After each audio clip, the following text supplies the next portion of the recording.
And we have a great guest, Reverend Dr. Monica Cummings. And Reverend, maybe if I could ask what your title is as well. Sure. I am the assistant minister at Bradford Community Church, Unitarian Universalist. Well, we're talking about the events that have been going on in Kenosha. And let's start off. When did you first hear about the shooting that occurred on Sunday? I heard about it early Monday morning. Okay. My spouse, came in and said, there's been a shooting in Kenosha. And of course, I got up and tuned into the news, and there wasn't much information Monday morning. Things were still kind of chaotic, and then I became aware of the unrest that resulted from that Sunday evening and what happened in downtown Kenosha. What were you feeling that day? Until I learned that Jacob Blake had not died, that was somewhat of a relief, but my first thought was, here we go again. Another unarmed Black person being shot by law enforcement under uncertain circumstances. And so my first thought was, here we go again. The downtown area, actually Sheridan Road, there were some fires down the way, and it's near the Bradford Community Church. Did that church get damaged at all?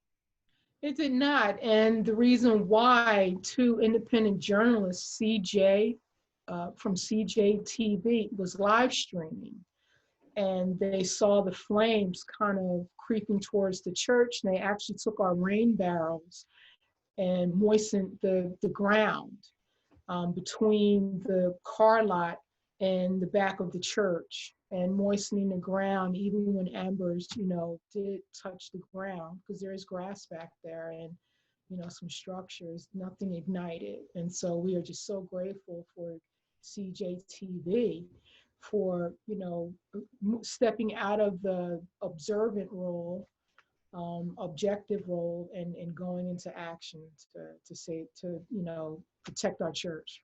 What was your reaction when you saw that picture that they took of the fire and there was your sign?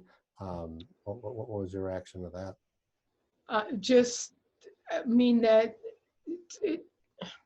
My thoughts were multi-layered.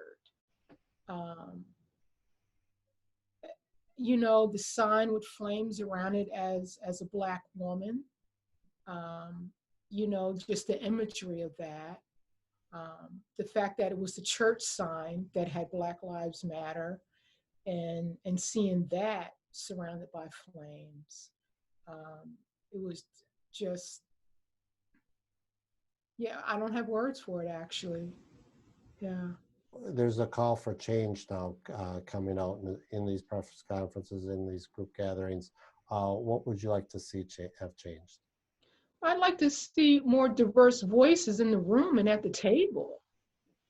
To begin with, if you look at all the speakers, they have a common denominator. I've seen a couple of the press conferences, and I don't recall seeing any women speaking. I think I saw one person of African descent speaking. I don't know if anyone from the community has been involved. So I would like, one, the process to be transparent. Two, to have diverse voices in the room that will actually have power, and not just token voices where, for a photo op, it's diverse. And then when real decisions are made, then it's back to what it is now. Is there, like, for the Bradford Community Church, is there a website that people can get more information? They can, and every evening at 6:30, we'll start a vigil from 6:30 to 7.